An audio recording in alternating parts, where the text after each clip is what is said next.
Hello, ladies and gentlemen, and welcome to Opening the Vault, episode 8. We are here today with Leisure and Fresh. Unfortunately, Cinta couldn't join us, and first point of order, as always, with one of these streams, is Fresh, where are you today? Oh, hold on. Oh, it's the Leaning Tower of Pisa. So I'm in Italy? Yes, indeed. Yes. Okay. Yeah, so to explain for anyone who doesn't know, Fresh has a green screen, but none of us do. None of the rest of us do, so we put a nice place behind him every time, and we try and let him work out where it is. You know, we gotta up our boys' geography skills, because they are a little lackluster from time to time. It's true. It's not bad. But I think, before we jump into some more in-depth topics and stuff like that, I want to go over to Leisure, and I want to give him a chance to explain to everyone who he is, and what he does, and what his channel's all about. So Leisure, please, tell us about yourself. Well, my name's Leisure Gaming. I started out on the platform doing shooters like PUBG, Overwatch, different stuff like that. And no, it was not on PC; it was on console. So extra burn on that. I was growing fast. I had just so many like subs, follows, and everything else. The money side was there of it, but I was miserable. And I was like, I can't do this anymore. I'm miserable streaming. I'm miserable doing this. So I switched it completely to retro. I'm 39. I grew up with my first console, Atari 2600. I still get consoles and new consoles. I still game on PC, but it just felt like a better fit. Yeah. So yeah, I'm a full-on retro streamer. Everything from Atari 2600 to GameCube, Xbox era around there. Nice. So what do your streams sort of consist of on a daily basis at the moment? On a daily basis? Okay.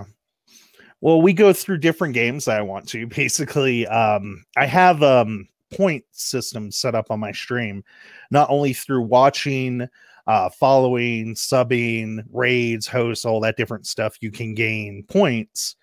Plus, I do trivia days where I give out points and all that, but there's redemptions that people can do. Anything from like can't save for an hour on the game to like I gift you a tier 1 sub to my channel to my personas. Cool. And they're basically stereotypes of different things. I have hippie, goth, and princess leisure on the channel. Right. And they're about 75k tier to redeem, so it takes a while. Yeah. But they're complete like stereotypes.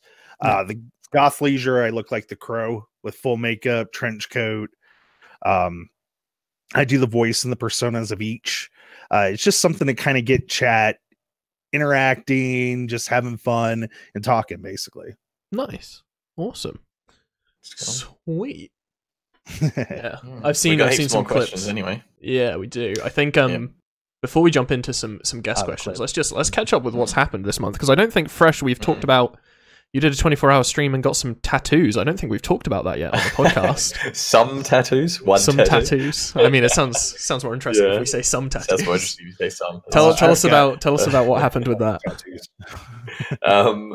So yeah, I did a 24-hour stream with a couple other streamers for Charity Water, and we set a goal of 5,000, and we would all get a water droplet tattoo, and we hit like 3,600 or 3,700 USD. And we were like, no, okay, well, you know, that's pretty damn good anyway. It's incredible anyway.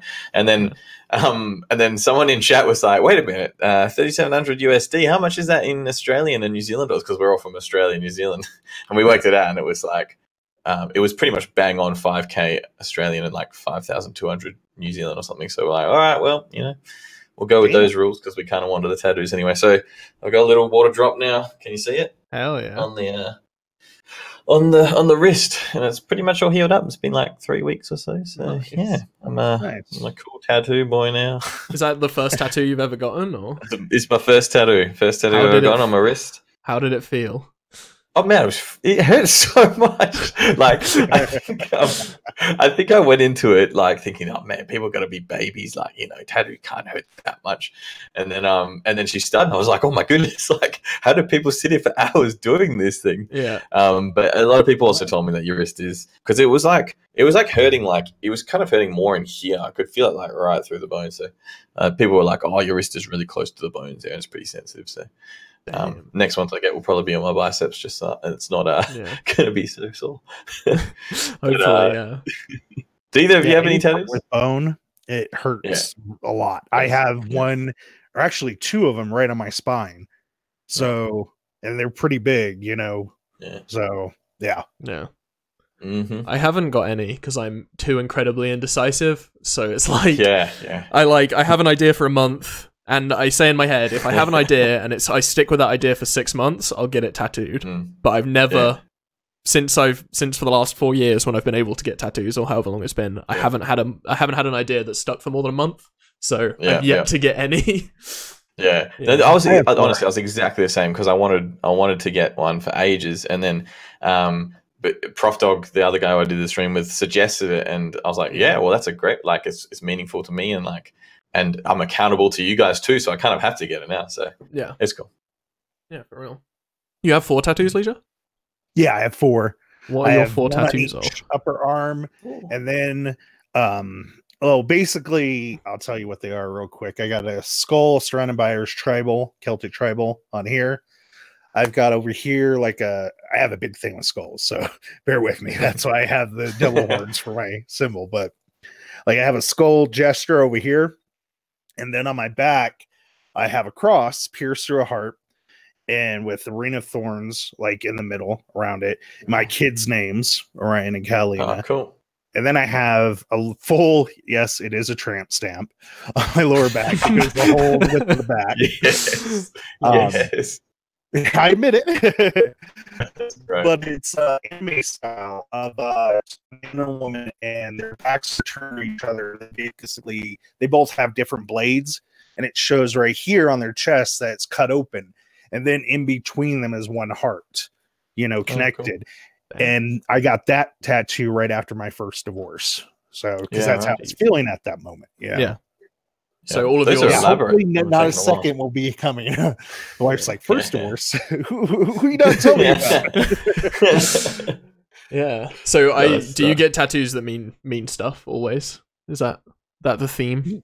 Yeah, because when I was younger, my dad, of course, I come from a biker family and a military family, but like he had tattoos all over him.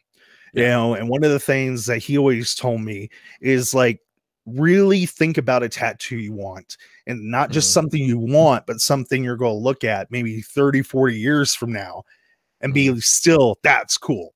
If you can't do that, don't get it. I'm taking that advice every day of my life. I'm not getting any tattoos as much as I want them. Sweet.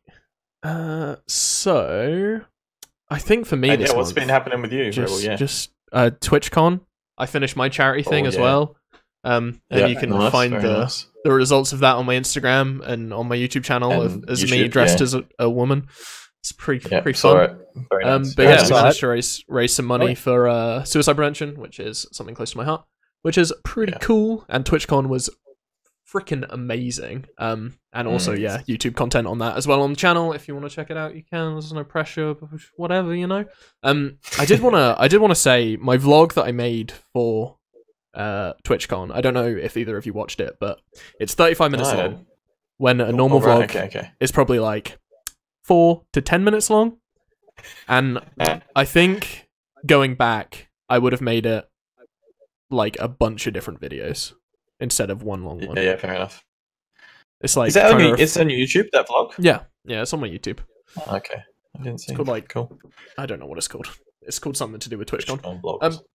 Now it's probably a good time to mention to the audience as well. Leisure in the US, Fresh in Australia, I'm in Europe. So we have Discord, we've got Discord and we've stretched it across the whole world. So if there's some lags and some spikes and stuff, it's probably because of that. So apologies if there's any sort of thing like that occurs on either or any end. Have you had anything interesting happen in sort of the last month, Leisure? Nothing really like stream wise or anything like that. Basically just getting ready for my daughter to come out for summer break at the end of the month, and she wants to do some daddy-daughter streams. I actually got her last summer. She was out here. I introduced her to Mario for the first time. and she was Oh, wow. obsessed with Super Mario Brothers 3 Yoshi. Yeah. And I wanted to get her to play some more games of my youth that I grew up with that'd be age appropriate for her.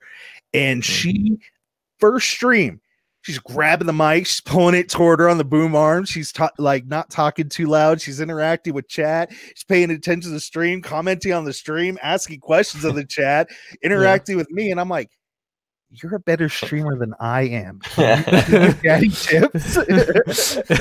That's awesome. That's so It's good. natural. That's really it's cool. absolute natural. Yeah. That's really sweet. Yeah, we want to do quite a few of those this like at least 2 or 3 streams like that this summer when she comes That's out. cool. That's really cool. I like that Yeah. a lot. And I think since we've covered sort of recent stuff, we should go into some guest questions. And I think one that's always interesting to start on is the first one we have in the doc here is, what's the story behind your gamer tag? And do you have any previous ones that you used to use? And were they incredibly embarrassing? And if they were, you should tell us. Well, me, the Leisure Gaming is because my last name's Leisure, actually. The exact same way it's spelled. For those that don't know what leisure means, it means relaxing, partying, having fun, and kicking back. So that's a good last name. Yeah, that's how I try to represent myself. Having a bipolar brain really doesn't help that sometimes because it kind of goes against how you're wanting to portray yourself. Like you got that depression wave going on and you're just like, but I'm trying to be happy. Hi, everybody. And it's like, fuck the world. Fuck everything. Yeah. But yeah, that was my first one. I tried to get it without the number 1.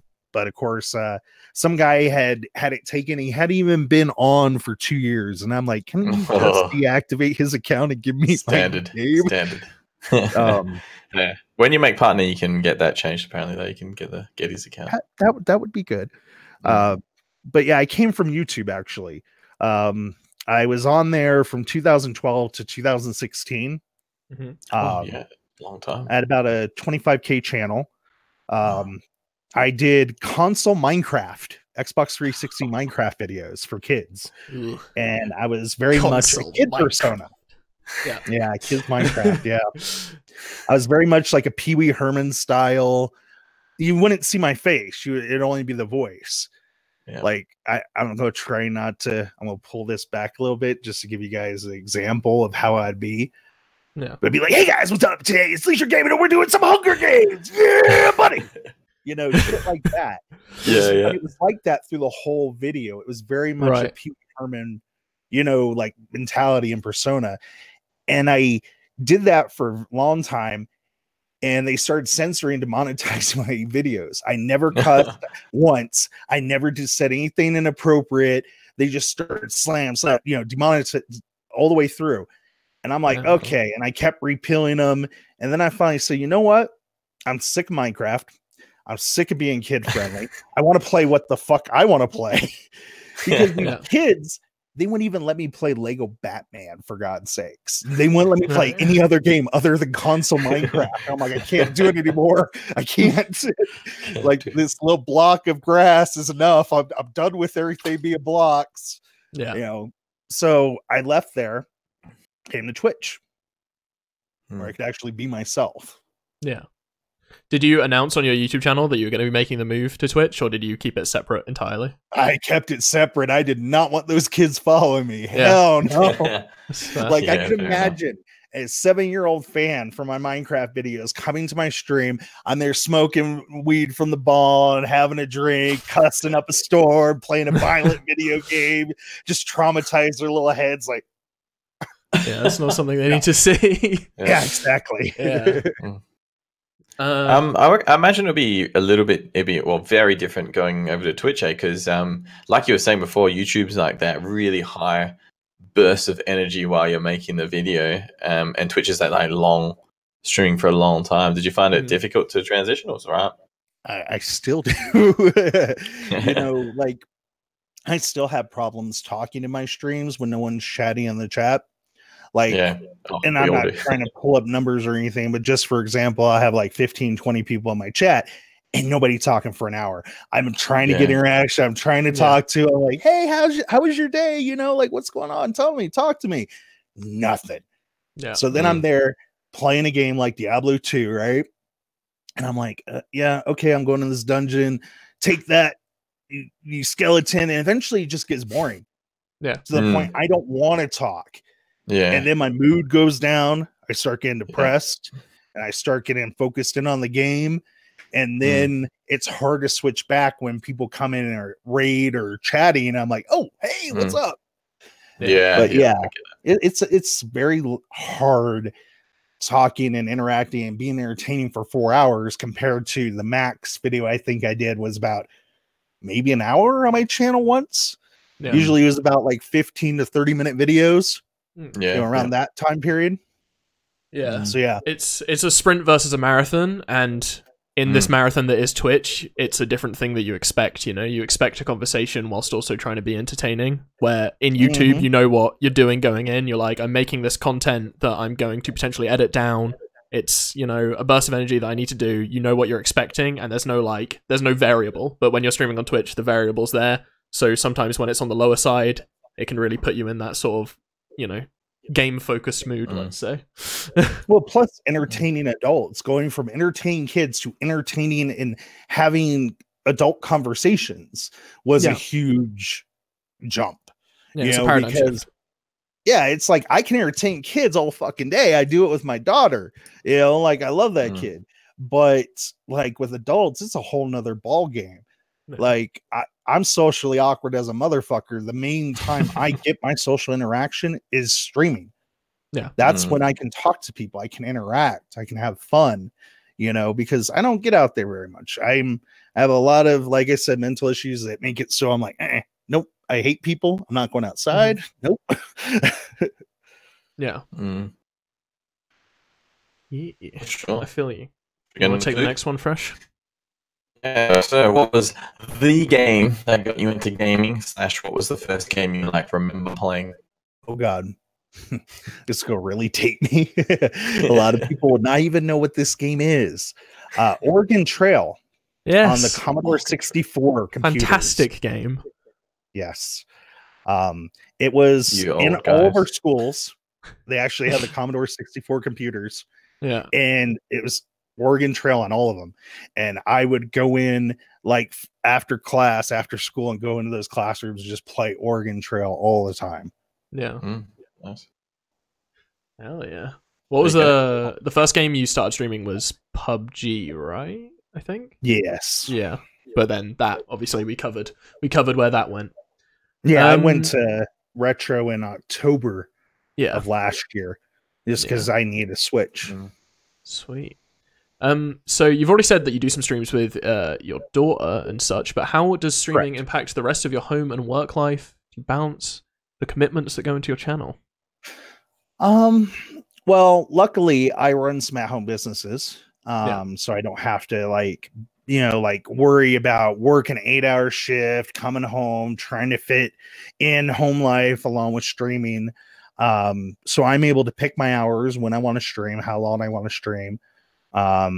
It's going to be changed up a little bit on summer, just because the only streams during the day will be the daddy-daughter streams, and then at night will be kind of the adult streams when she goes to sleep.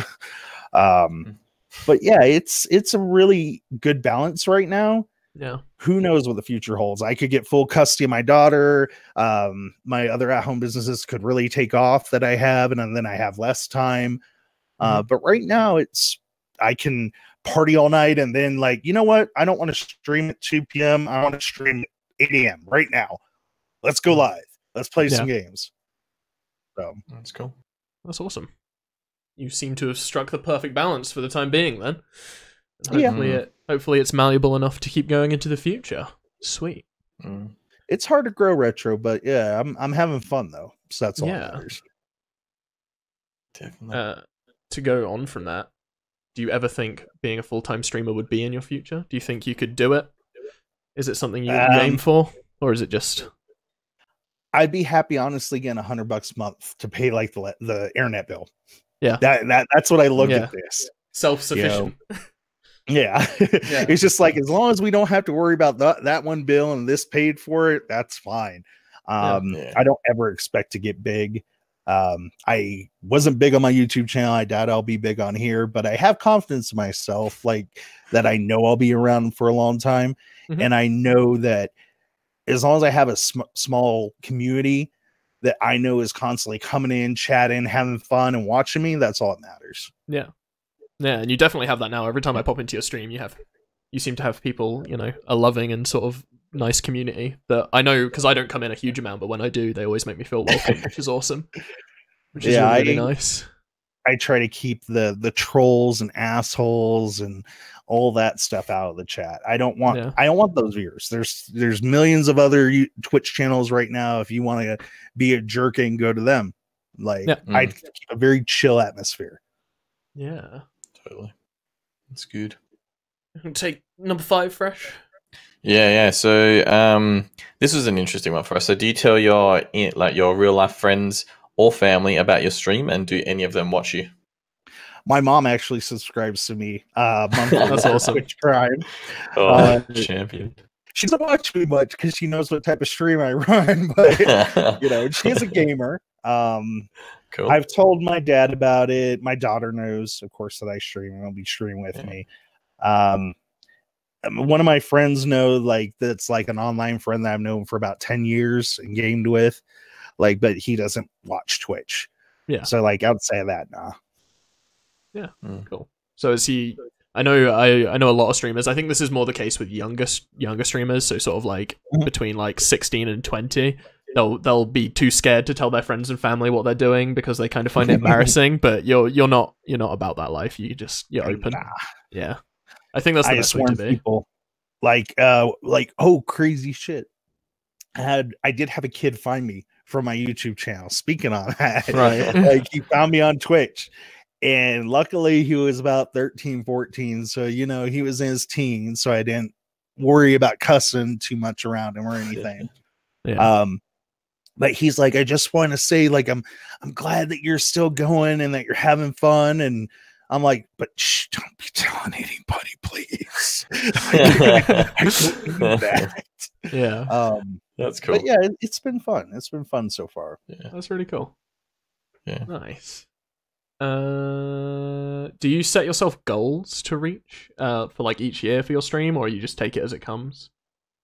Well, like I was talking to you, Rebel, earlier, coming up on June 2nd is my 1-year anniversary on Twitch. My 1 year of streaming. I always try to do personal goals for myself. Nothing that I put up. Like I'll see some people on their stream, like this many subs or this many followers, you know, goals and all that stuff. And I don't do that. It's all personal. I'm like, you know, if I, awesome. If I gain this many, I know I'm doing right. If I have this many people watching me and interacting and having fun, I'm doing something good. You know, those are the type of goals that I do for myself on Twitch. But I don't try to obsess about the numbers, you know, like for a while, like I would have I'm sure everybody's gone through this being a new streamer, but you'll watch the numbers obsessively and you'll be like, shit, I just lost 20 followers this week. What did I do wrong? What did I say wrong? What did I play wrong? You know, and you just can't do that to yourself. You can't watch the live number. You can't be looking at those numbers. You just got to do the best you can. Yeah, for real. Yeah, I think I still suffer from that a bit personally. I kind of can't help it, but I don't let it affect me too much. But I always look. I'm always looking. I'm staring. Yeah, I stare, and I look, and I say, I've been saying to myself recently, I am streaming to hang out with my friends. My viewers are my friends. If I'm hanging out with one friend and playing a video game, that's amazing. If I'm hanging out with 100 friends and playing a video game, that's amazing too. And that's how I sort of like get myself out of that headspace of the numbers are important. It's just I'm hanging out with my friends and I'm having a great time. And that's I think that's a good way to look at it, especially because I know I have that flaw in me where the numbers matter far too much. So I need to constantly keep telling myself, hey, you're hanging out with your friends. It doesn't matter. You know, that's how I started getting off the numbers. Was I was like, you know what?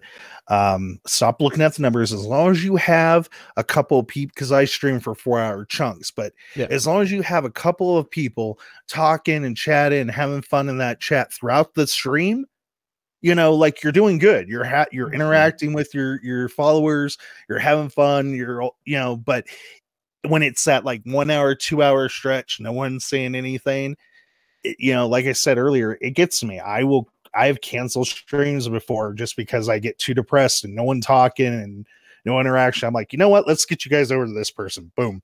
Yeah. So it's still something to this day, even after a year, I still have problems with. Yeah. Yeah. There's always that like, sorry, go on. No, you go. I was just going to say, there's always that cliche thing where that people say, and it's just totally true, where, you know, even like one person showing up and they could be watching like the other millions of Twitch channels that there are, or just doing anything else with their life, but they've actually decided to come and watch you, which is amazing. Yeah. For real. Because I've told trolls I'll pop in you know, or like, I say trolls, they could be like, I don't like, you know, you were playing this game yesterday, you beat it, but why are you playing this game? I hate this game, you know. And I'm like, well, you have two options here. I'm like, one, you can either wait till I'm playing a new game, I beat this game and I'm playing a new game, or two, you can go to the thousands of other channels all around Twitch and watch something you actually enjoy. I won't be mad. Yeah. Exactly. Yeah, it's cool. Piss. Just the comment in chat made me giggle. It's magic. It's just magic. That's all you need to know. I'd say I think another interesting one is what is sort of your highlight from streaming, if you can think of one specifically? Like what great moment have you had on stream, or what stream in its entirety was like your favorite to date? I would say the first great moment, I'll actually answer both of those. My first great moment on a stream was some of you actually might know him, Rofogel. Yes. Streamer. Was when he not only came into my chat and was chatting and everything, but he raided me, you know. And having watched him for so long and respecting him, you know, I was like, dude, you're playing PUBG PC, I'm playing PUBG Xbox. Like, this is garbage compared to what you're playing. And I'm nobody. Like, I'm just starting out. Why would you raid me? You know? And I kind of had to take it back and be like, not think like that. I had to be like, no, it isn't about that. It's about he's wanting to support me and that, you know, he trusts his viewers with me. And that was an awesome moment. And then like personally, me streaming would be the first Steady Daughter stream that I did on the channel. Yeah, that's awesome. I think I have sort of a question with that, because I know a lot of bigger content creators struggle with when they have kids. They're like, I'm not putting my kid online or anything like that, just to keep it private. What are your sort of thoughts on that? How do you go about approaching that kind of thing? I mean, I understand people that do that. Me personally, I would kill for my daughter. If anybody ever tried to harm her or anything, I'd be right there. I have my mods set up for when she's, you know, here. Last time we had someone coming in saying the N-word nonstop, banned him. He created another account, kept doing the same. Like, he literally had 5 or 7 accounts during that whole stream, kept banning. And all I did was tell my daughter, don't look at the chat. And she's like, why not? She didn't look at it, but she's like, why not? I'm like, because there's a guy being mean and Dave's taking care of it. She's like, okay. Didn't look at chat, dealt with it. The same loser ended up putting Nazi porn in my Discord.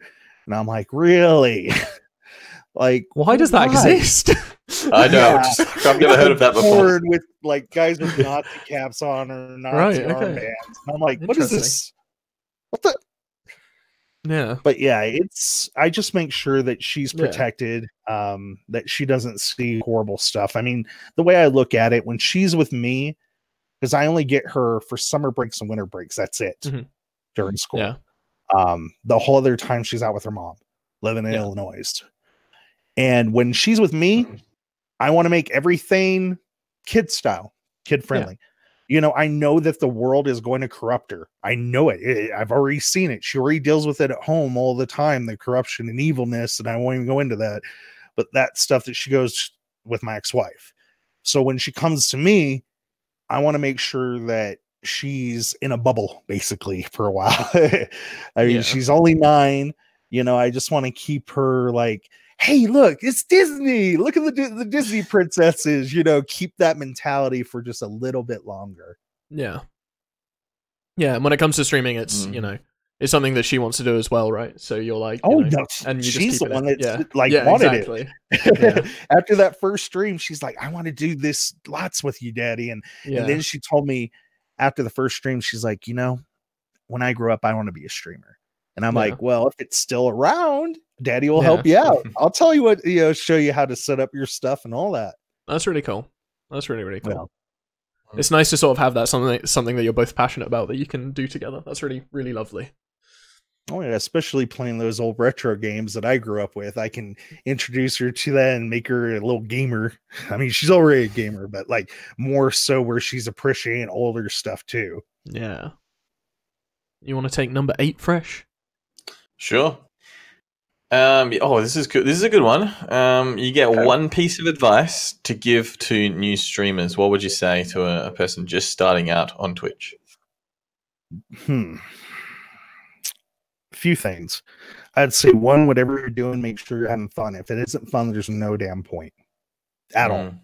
Not one single. The money isn't worth it. The time isn't worth it. Nothing's worth it if you're not having fun. Plain and simple. 2, do not, as much as you can, do not look at the views. Don't worry about people not showing up. Like, you will have times where there's nobody in chat and you're talking to yourself and you're gaming, you know, like just spin out stories and trying to keep it going. And then someone comes in and they start chatting and they may go away, you know, real quick. And then you may be another 20, 30 minutes before someone else comes in. And you may not see your numbers rise follower wise for maybe a year. You won't hit affiliate, but just keep on pushing, keep on having fun, and don't stress out about all the numbers. And 3, don't do it for money because trust me, making money on Twitch, I'll be real. I haven't, like, what's subs, what's bits, you know, like, you know, and I've been doing it for a year. So just do it to have fun. You know, if you're not having fun, just be a viewer, or, you know, just do it like that. It's good advice. Most definitely. Good advice. Good advice. Yeah. Probably went over the threshold of one bit of advice, but, you know, that's okay. We'll allow turned 1 into 3, but they were 3 good ones. So we'll take it. It's allowed. We'll allow it. Yeah.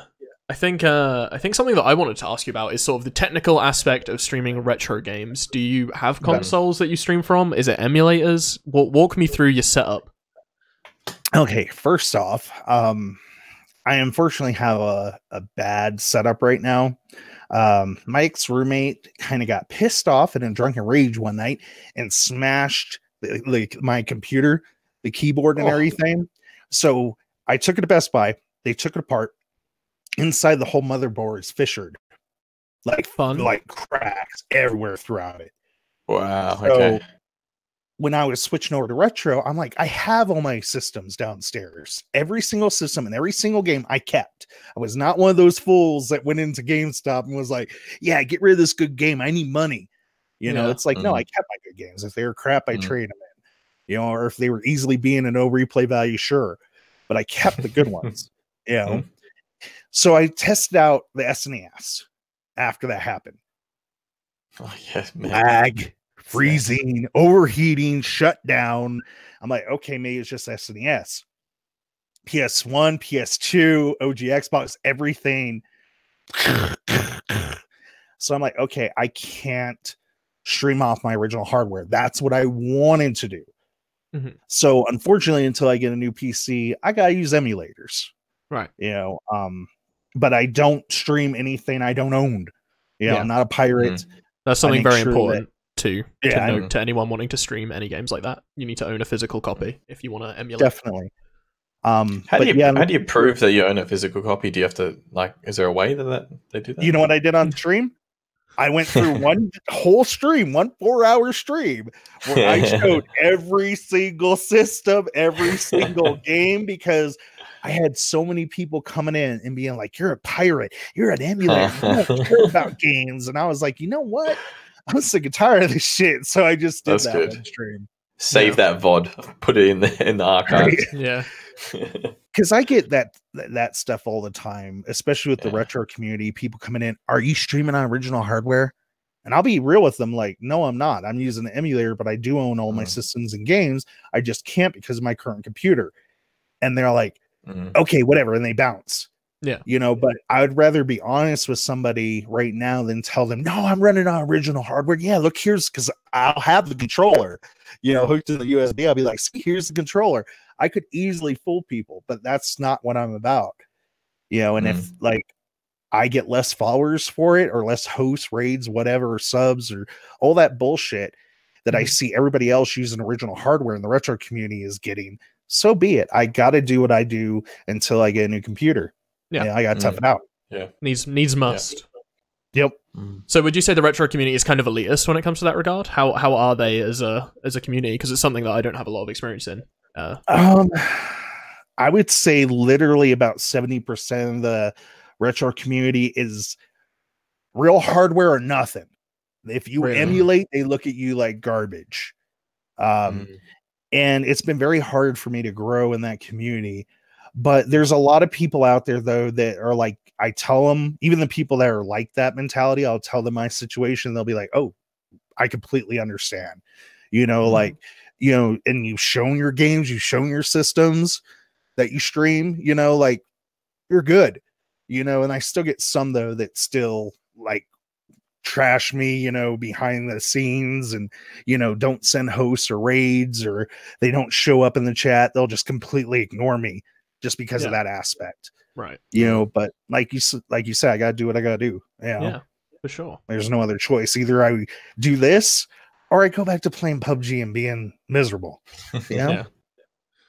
I think this is the better of the two options for sure. Yeah. I think that's it for questions I have for you specifically. Is there anything else you feel like we've missed that you wanted to talk about yourself? This is your time. Well, like I said, as you've caught, I'm a father, too. 39. So I'm the older crowd, which is also a struggle on Twitch when you're older. I will admit that. A lot of people don't want to follow people that are older. They don't talk like you. They don't understand a lot of the stuff you're mentioning. You know, so luckily I get that. When I do get followers and I do get people around me, it's that older crowd. So that's a good thing. But yeah, I'm just doing this, having fun. If anybody wants to come out and check out the channel, forewarned, like I said earlier, I do personas. So don't be shocked if you come in and I'm dressed up like a woman and makeup and everything. My viewers are used to that. Like, don't be thinking that's a normal thing, though. Like, don't be like, and if you do come in, as long as you're cool and you're not starting shit, you're golden. But yeah. Okay, that's sweet. great. Okay, now here's something that I want to pose to both of you. I've had some experience with some of my lovely loyal viewers who want nothing but to protect me. But it's proven to cause some issues. So I'm going to read a new rule out to you that I've had to make, and I want to get your guys' perspective on this.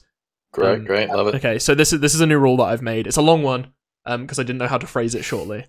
If someone makes a rude comment directed towards me, 99% of the time, this is a joke. We would kindly ask you to not get offended for me or to white knight me. This behavior has proved to breed toxicity and is not constructive. People on the internet have very different senses of humor. We would point you towards YouTubers such as Fitz and Swagger Souls. These content creators use edgy terms for comedy, and I think anyone who has watched their content would agree they are not homophobic or racist. Be mindful that other people have different senses of humor that are different to yours. I read that wrong, but you get the point. Don't be offended at the word when the context is comedy. So, I've had issues where I'm dressed up as a woman, and one of my loyal viewers comes in and says, haha, that's gay. Clearly as a joke, because I know him, we've had a dialogue before. Obviously, I'm bisexual, so I wouldn't want anyone using gay as an actual insult to anyone. I'm also bisexual, so I know what you mean. me and this person have had this dialogue. It's clearly a joke. I laugh at it, but then someone in the chat will be like, you know, shut the fuck up. No one cares. Don't use gay as an insult. You're being a little bitch. Like, don't be like that. You homophobic piece of shit. And it's like, I didn't know how to implement, like, if the context is comedy, it's not offensive, and you shouldn't have to feel like you need to defend me. And like, how do you, like, just give me some feedback. Talk to me. What do you guys think? Gee, that the particular one about the joke, because I read that question. I really like it because everyone gets trolls, right? And they come in, and there's a certain way that you react to them, and like people will come in, especially when I'm playing like Fortnite or something, like a game that's huge, and people will just be like, "You suck," or "You're effing but terrible," or something like that, and I don't care. Or Fortnite gay, something like that. And then exactly, but but then a lot of viewers will like come to my defense, and I'm like, well, first of all, I think that the people who are doing that want attention, so you're giving me exactly what they want. And then second of all, I don't like, it's not really offensive, so it's not something that needs to be brought up over and over. And like sometimes people will be people might be saying really offensive things and purposefully doing that just to be trolls. And then the chat will keep talking about it. I'm like, oh, that guy's so bad because he's doing this and another. I'm like, man, just like, this is exactly what these people want. We just ban them and we don't talk about it. And I think slowly reinforcing that's better. Your situation is a little bit different, I think, though, because you're saying that a person who's a viewer of yours that you know well is coming in and in a joking context saying something that could be offensive. Yes. Yeah. That's a really hard one. That's where the struggle comes in, I think. Yeah. I think on a base level, if someone comes in and trolls and you're a viewer in the chat, the streamer and their mod team deals with it, and you shouldn't talk about it, or like you should ignore it because those people are searching for attention. It's like dealing with an older brother with ADHD. He'll keep punching you in the arm if you keep reacting. If you stop reacting, he'll get bored and go do something else, you know? So that's how to deal with like the standard trolls, but I think the situation, it's more nuanced, and I find it really hard to deal with, and just help me. Send help. Well, it depends on the severity of it. Sorry, keep going. Oh, you're fine. What I was going to say is, if it's someone that you know in chat, that someone that has come around and interacted and everything else, 99% of the time it's going to be a joke. It is going to be just shit for shits and giggles. It's not going to be something like that 1%. Like for me, when I first did Princess Leisure and had the makeup and the hair and everything, I had someone that I trusted, someone that I never knew felt like this. He'd been on my channel forever. He came in, saw me, and just started going off. You fag, this and the other. How, like, you're ugly. Don't ever do that again. Don't ever, have that on your channel again, or I'm unfollowing. And I told him straight up, 1, it's going to happen. And 2, if you feel that way and you're going to act like that, there's an unfollow button right there. Totally. But usually I deal with the chat. It's like I tell people, if someone comes in and starts stuff, like for instance, that guy that came in when my daughter was with me trying to corrupt her, he even put, I'm trying to corrupt your daughter, tell her to look at the look. And I like, everybody kind of started attacking him. I'm like, no, let me deal with this. Boom, just kept banned. I'm not making comments. Like every time he would come back, I would look out of the corner of my eye, he's back, not say anything, ban, and just kept doing that. Because like you said, if you feed the trolls, then they know they got you. They will come back relentlessly. Like I had this troll come back for 4 months, 5 new accounts every time, and he would attack. Every time I banned a new name, same person, and he kept doing it. And the only reason he did it, I kid you not, I didn't get upset when he was doing it. All I said was, you must have not a lot to do with your time to come in and pull this stupid shit. Like, get a life. And I banned him. And that was enough, me saying that, to think that he got me. So he kept on it. You know? I feel you. Sometimes you get those trolls and you want to just give them a little roast, but you shouldn't. Right? Because that's what they want. That's what I did. That's what they want. It's the struggle. I want to read out what Pierce said real quick. As a mod, it would be quite hard to settle between a joke and a disrespectful remark, which will make people come in and claim to only be joking. Where would you draw the line? I think this is a struggle, right? Because, like, I say in there, don't be offended at the word when the context is comedy, but then comedy is subjective to an extent. So it's like someone with a stupid brain could come in and spam the N-word and think that is comedy. When it's not funny, it's just not. You know, so there's nuance and struggles, and I think having good communication with your mods, something which my mods constantly complain at me for not having. I'm sorry, guys. But like having a good communication with your mods, the mods, I think Spectre said something about knowing one of the, or was it Ian? No, it was Ian. Greener said a large part of modding is just trying to find out who is actually a dick and who's joking, and I think that is the struggle. That's the struggle, especially when you're not the streamer, so you're not always there. Yeah, some people are just dumb too, like, and they're not trying to be a dick. Yeah, for sure. I had someone in Discord, like, because I have a meme channel in there, and they were posting jokes about Columbine, and we were like, oh, that's not okay. And then he was like messaging and being like, oh, well, first of all, he was saying that everyone in the UK thinks it's a funny thing, and I was like, no, they don't. And then mistake that Columbine happened. No, it was not funny. It was not funny. Yeah. And then he was saying, what happened years ago? You know, when is the time that we can start joking about this? And I was like, well, I was trying to explain to him basically never. It's not funny. Killing people is not funny. But he was saying it's in the context of a joke. It should be okay. And like, yeah. It was just it was a hard conversation to have. Oh my God. And then, like, I think your situation is still different. Dressed. Yeah.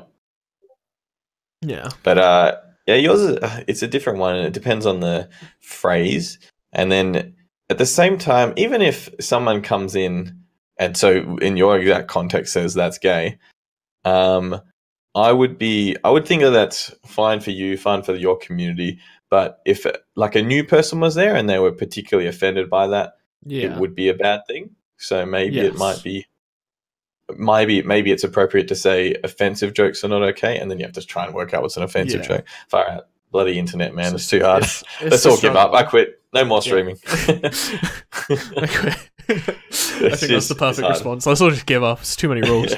Well, you know what? The good thing about it is that it can create a lot of conversation around it, which is a really nice thing. And you can explain to people why this could be disrespectful, why it's a joke is different, and then you can have a conversation about it, and hopefully people aren't offended by a conversation. I think most people understand. I think it can be definitely necessary. Very offensive. Like just offensive topics, like I'll go off about something that gets to me in the news or whatever, and like I'll warn people, like, I'm about to go off. I'm going to give you my honest, full-on opinions. I'm sorry if you don't like it. I'm sorry if you unfollow, but I gotta be real. I gotta be me. But yeah, I try to keep like stuff like politics, sexual orientation, different stuff like that out of the channel, like hot button issues. I don't like look down on anybody that comes into my channel, like if they're mentally disabled or their sexual orientation or anything. It's just like there's certain topics that you kind of want to like if someone starts bringing up in chat, the mods need to be like, hey, let's change the subject, you know, like let's talk about this instead, you know, this is a happier subject. Or, you know, the last thing anybody wants to do is just have a full-blown like political, like that's more in the US, but a political thing break out in chat where people are like, fuck Trump, no, fuck Obama, no, fuck you, fuck Republicans. It's just like, no. Chill out. Let's get back to the games. Yeah, that's it. For sure. That's a good, I mean, it's a good conversation to have. Yeah, for sure. I think different streams will do it differently too. You see, definitely. You know, people. That's the wrong some people. I didn't update that. Embrace the toxicity. I didn't update the time up. I didn't. That's from last show. I'm sorry, guys. Talk about something. I'm doing this. He loves our political discussions in chat. Fresh loves them. I do.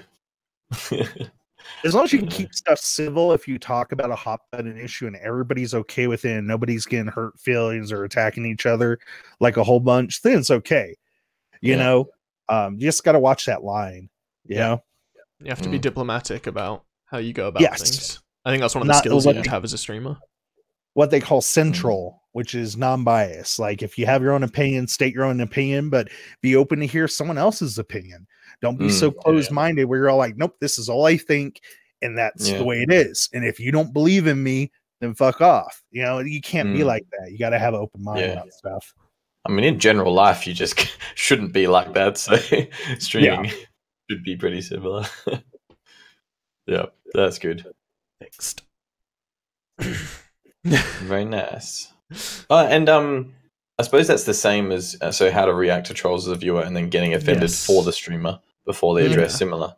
Same kind of thing. Yeah. I think it's just important to know when to de-escalate a situation, when to have a conversation about it, and when to just ban and like that's it. It's like don't talking on that. If someone comes in that you don't know and is immediately trolling, like don't try to like ban him straight out. Just you know, like if you keep it going and you talking to him and it keeps going, give him a timeout. You know, give him a second timeout and warn him after that second timeout. Like if you keep on doing this, I will ban your ass. You know, and just I find if I have someone trolling immediately, 10-minute timeout, and they're normally too bored to come back. Right. It's like they come in, they say something stupid immediately. And just 10-minute timeout. And if multiple accounts though, crazy. Just keep going. But that's I think if people in as viewers or us as viewers, I suppose, if you recognize that someone is just trolling to be a troll, then the worst thing you can do is to give them like if someone's trolling to be a troll and they actually legitimately offend you, you probably shouldn't be on the internet if you're going to be offended by stuff like that, because they're like kids or dumb people doing stuff. Like, don't worry about that stuff. Being a persona or personality on any service where you're interacting with live people, you can't you gotta have a thick skin. You can't let shit like that get to you. 100%. Yeah, for sure. Yeah, like an example of a viewer who was toxic to begin with, whatever girl in chat. She messed with me a decent amount to begin with, but then like we sort of, you know, we had that dialogue and it was like, hey, what's going on? And now we're like actually pretty close friends and stuff. So I think it can be really beneficial to give people a chance. When it comes to that kind of thing.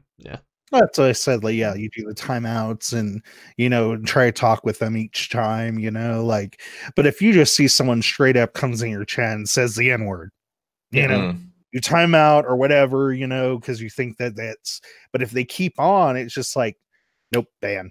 You know, it's just like there's certain people that are trolling and there's certain people that are just looking to disrupt your good time and the chat's I always wonder what those people achieve. Like, I know they want attention, but I still just like, surely 99% of channels, it's like N-word caught by auto mod, banned, and like no reaction. Surely that's 90% of what happens. So how do they get anything? Maybe they try it thousands of times until someone. They want to rile you up. They want to rile chat up. The same shit, and this is predating me massively, would happen back in like forums on websites and AOL chats where people would just come in. Like one of my buddies in high school would love to go on AOL chats, any chat where there was a lot of people talking and say there was a lot of kids. And he would just be like, man, I just fucking got the best blowjob ever. Just to like corrupt kids or shock people or this and the other. Just be a troll. And I'm like, it's interesting. I was thinking about that recently with all of the Game of Thrones and Endgame stuff, all the Avengers coming out, and so many people trying to spoil it. I hate spoilers. Why did you have to bring it up? Don't say anything, no spoilers, please. But I was trying to think about like what goes into what's the psychology of someone who wants people to hate them? It seems like I don't get it. Why would you want people to hate you? It doesn't feel nice. Yeah. Like I'm gonna be playing some new like games that are gonna be coming out, like Shenmue 3 and Psychonauts 2 that I've been waiting on for like 15, 20 years for them to come out. And I expect, that's why I'm going to have my mods ready. I expect trolls coming in that beat it within like a half a day or a day. And they're all like, this is the way it ends. You know, I'm like, what is your point? Why would you do that? What enjoyment do you get for ruining someone else's fun? I personally don't understand that. Yeah, it's a strange one, but it is what it is. I think there is an element of trolling that can be enjoyable and kind of fun, but it has to be at a certain level, right? Like it can't it can't just be toxic. You know what's the absolute worst? So say you stay off social media sites, right? You stay off Twitter, you stay off Facebook, you're not trying to see a spoiler to a movie or a video game or a TV show or something that just came out, right? You go into Google, the Google app, you're scrolling down the stories, boom, there's an article saying Game of Thrones, this person died. No, really? I can't even escape it on Google Stories. Thanks. Yep. Horrible. Was there a particular guy who had a account name that was a spoiler around all of the big streamers and subbed with what? Give it a second. Just Discord's struggling. Discord's struggling. Okay. Can you hear? Okay, go now. All right, we're good. No. There was a dude who went around to all of the big streamers, and his like username was a spoiler, and he subbed to all the big streamers, and I saw them having a chat on Twitch on Twitter about it, because they all had like good auto mod settings, but then like so many people it pops up on screen. Yeah. Devastating. Jeez. Oh, that sucks. What else? We wanted to do just for people who do stream on Twitch. During TwitchCon EU, they announced that payouts, instead of being every 45 days, will now be every 15 days if you reach the threshold. That was sort of their big announcement. Also, the other bit of Twitch news is that squad streams will be coming to affiliates later this year at some point. So if we hit 100 USDs within 15 days, we get the payout. Yes. Yeah. It's a 15-day cycle now instead of a 45. 15 days. That's pretty good. It doesn't really change anything. But I mean, it's cool. It'll be the same amount of money, but it's more regular. The same amount of money. Yeah, it's just more regular. Yeah. My question Great for people who live off Twitch. Since the 15-day payout, do you have to get literally $100 in those 15 days? It's cumulative. It's cumulative. Okay. So before it would be like, say in the first 45 days I made 50, and then the next 45 days I made another 50. I'd get it at the end of 80 days or whatever. 90. Maths is hard. So it's always cumulative. You don't have to earn it in the specific window. It adds up. Yeah. So you could get it within 30 days, kind of thing, for this new one. Because I was like $100 in 15 days. You got right for some of the smaller guys. That ain't gonna happen. Yeah. Okay. Fresh, I want to talk about, you've been streaming other games. You've been not streaming Fortnite. What is this? Variety streamer? Am I incorrect in my information that you've been streaming via PlayStation? No, you are correct. I bought a capture card, so started streaming via my PS4, which was cool. I was doing remote play, which kind of works like relatively well, but it's bad quality, and it was stuttering a little bit. So I was like, stuff it, I'll get a capture card and a little smoke break. Go ahead. Right. What's that? Just say I'm gonna be right back. I'm gonna do a little smoke break. Yeah. Orgy. So yeah, I started off with Detroit Become Human. Streamed that for 1 week exactly and finished the game, and it was like amazing. Tell me about this, because some people think it's some people. Okay, I've heard mixed. I haven't played it.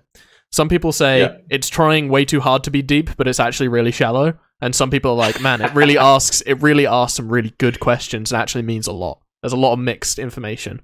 Give me your opinion. Okay.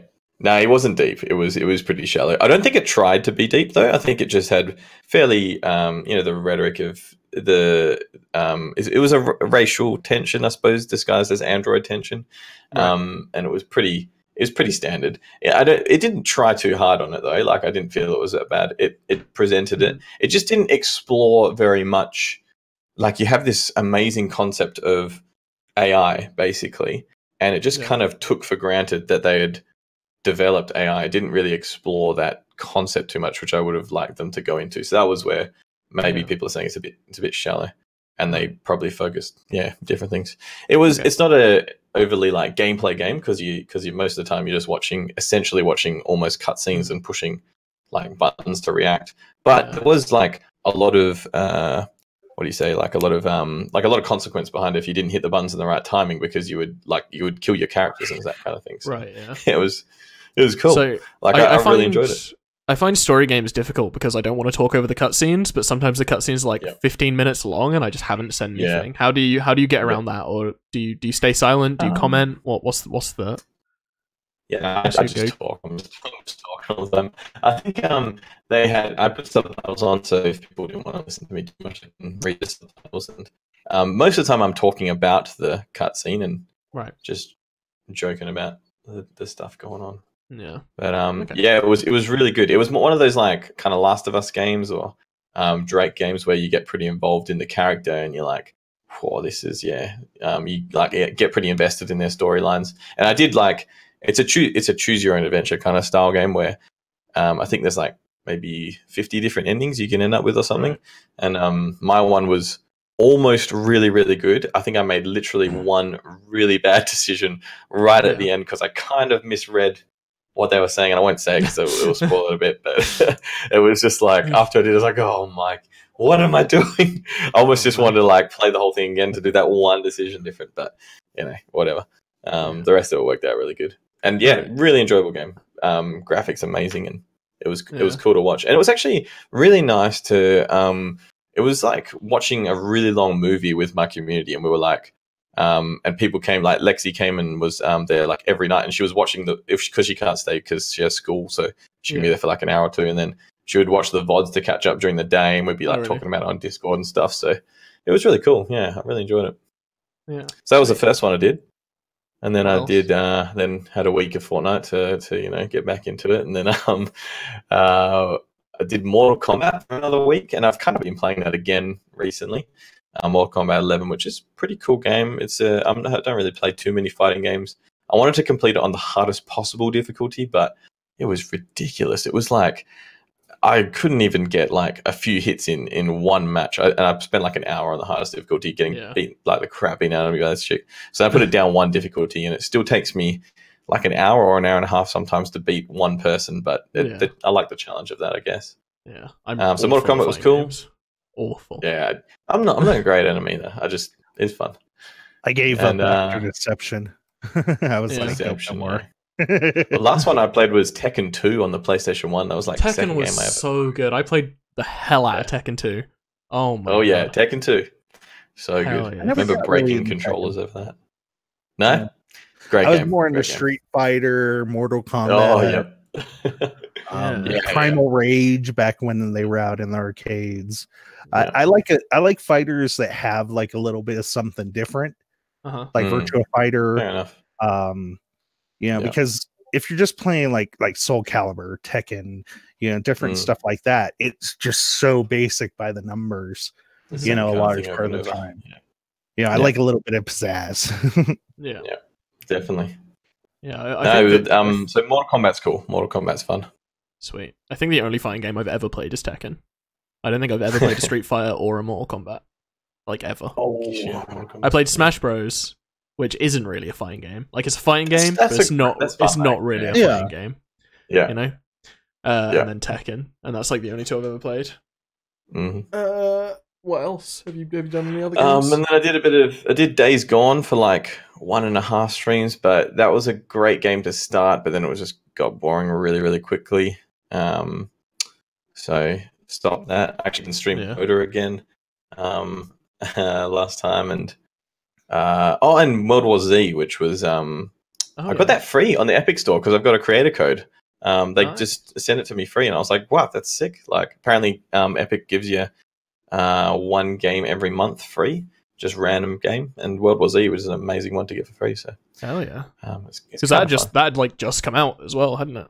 Like brand new. Yeah, I know. When I saw the game, it looks interesting. The movie I will not watch because I've read the book, and the book like literally reads like a movie script. I'm like, why did you differentiate from the book so much? It reads like a movie script, for God's sakes. The movie's meant to be very, very different to the books. From the book, it's probably like, Brad Pitt's fault.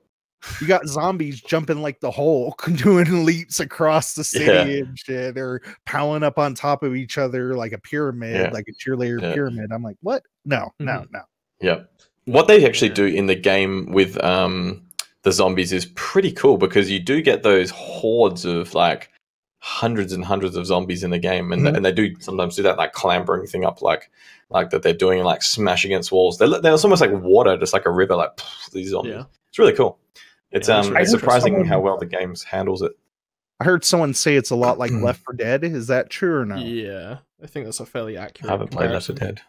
I think it is a fairly accurate comparison, because you have four people on your team, horde, get through the level, do the objective sort of thing. Yeah, which is it's one of those. Pretty much Left 4 Dead 3. I love. It doesn't really have a storyline. Yeah. Oh. Such a good game. I bought my 360 for that game, actually. That's great. But yeah, I've been thinking about Mordhau, trying that next, or doing a bit of Realm Royale again. Back to that. I saw on your Discord earlier you were playing some Realm. Yeah, I saw you sneaking. The thing is, there's just bots everywhere. literal bots. So it's I played that game and I'm like, man, I got like 8 kills. I'm in the top 2. I was like, I haven't played in like a year. Oh, it's just there's no actual players in this game. It's me and this last guy. Yeah, exactly. That's interesting. The only time you'll see newer games on my channel is one, if it's an old retro game series that has having a sequel, like I said, like Shenmue, Psychonauts, Doom, something like that. Or if it's like a rare game that I just absolutely adore, like Deadly Premonition or Lollipop Chainsaw, and I'm like, I'll make sure it's non-retro day, a game that I usually don't stream, and it's like, what is Lollipop Chainsaw? I need to know. Lollipop Chainsaw is a base, like kind of like a 50s type of vibe, current day, right? And there's this cheerleader, and she goes to her prom and everything, and a zombie apocalypse breaks out.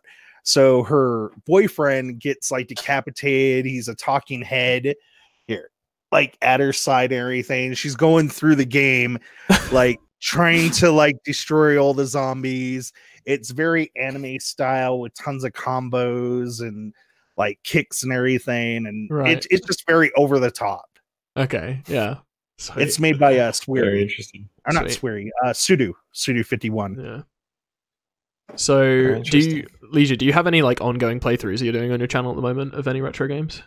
I'm doing Diablo 2 Lord of Destruction right now. I want to get back to the Diablo series, and considering number 2 is only on the PC, it's like, well, time to break out the old PC, and hopefully this runs and doesn't overheat. So I've been playing that. I was trying to think of what afterwards to play. I'm still kind of up in there if I want to stay old school PC or if I want to go back to console. But yeah, I've been trying to get back into the PC vibe. Like I've been playing Quake, Unreal Tournament, Doom, kind of like the old retro, PC games, and it's been fun. It's been a lot of fun. Oh yeah, it's cool. Nice. Trying to think of what I've been playing in the last like month, but I don't even know. How have you played much of season 9 of Fortnite yet, bro?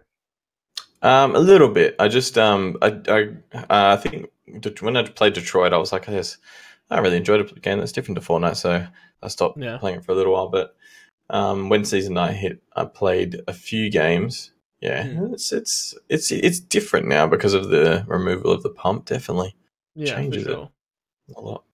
Yeah, the new shotgun's real broken. I've played a bit, and the new shotgun, crazy strong. Crazy what range. have I done? Yeah, it's mad. I have played XCOM 2 and got angry and gave up. I've been playing CSGO again. I'm like in my CSGO renaissance right now. I'm just enjoying the heck out of it. When I first started watching you were playing CSGO all the time. Yeah, I reckon.